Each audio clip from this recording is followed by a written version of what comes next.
مسجد نبوی کا صحن تھا اور ایک شخص کونے میں بیٹھ کے دعا مانگ رہے ہیں. ذرا اس کے دعا کے لفظ سنیے. اللہم انی اسألک بانک انت اللہ. اے اللہ میں تجھ سے اس لیے مانگتا ہوں کہ تو میرا اللہ جو ہے. ذرا غور کیجیے. میرے والد گرامی فرماتے تھے کہ بیٹا باپ سے کہے کہ ابا جی میں آپ سے اس لیے مانگ رہا ہوں کہ آپ میرے ابو جو ہیں، تو باپ کو اپنا وجود بیچ کے بھی دینا پڑا تو اس کی ڈیمانڈ پوری کرے گا. جو اس لفظ ہی ایسا کہہ دیا کہ ابو میں آپ سے اس لیے مانگ رہا ہوں کہ آپ میرے ابو جو ہیں، تو میں نے آپ سے ہی مانگنا. تو بندہ کیا کہہ رہا ہے؟ اللہم انی اسألک بانک انت اللہ. اللہ میں تجھ سے اس لیے مانگ رہا ہوں کہ تو میرا اللہ جو ہے. لا الہ الا انت، تیرے علاوہ کوئی ہے بھی تو نہیں. انت الاحد الصمد الذی لم یلد ولم یولد. تو ایک ہی ہے، واحد ہے، اور کوئی ہے ہی نہیں جس در پہ جاؤں. کوئی چوکھٹ نہیں ہے جہاں دامن پساروں، کوئی دہلیز ہی نہیں ہے جہاں جھولی پھیلاؤں. تو بے نیاز ہے اور تجھے نہ کسی نے جنم دیا اور نہ تو نے کسی کو جنم دیا. مالک میں تیرے حضور دعا کر رہا ہوں. یہ وہ دعا کر رہا تھا کہ میرے حضور نے سن لی.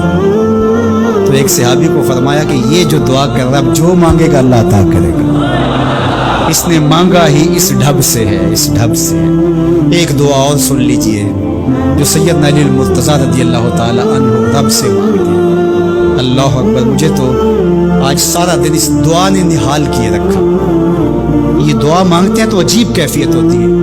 یا سریع رضا اغفر لمن لا یملک الا الدعاء.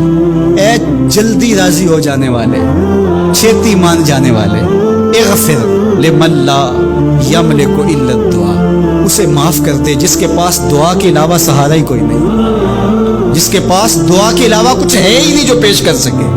التجا ہی کر سکتا ہے، ترلا ہی کر سکتا ہے، منت ہی کر سکتا ہے. منتوں اور ترلوں کے علاوہ جس کے پاس کچھ نہیں ہے، اے جلدی مان جانے والے اس کی مغفرت کر دے، اس کو بخش دے.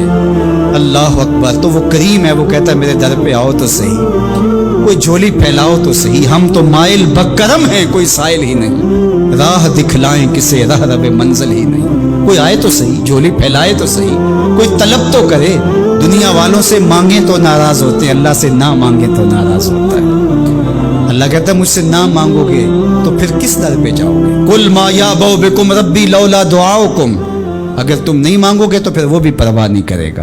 تم مانگتے رہو گے، جھولی پھیلاتے رہو گے، وہ اپنی رحمتیں تمہارے دامن میں ڈالتا رہے گا. اس کے خزانوں میں کوئی کمی نہیں آتی.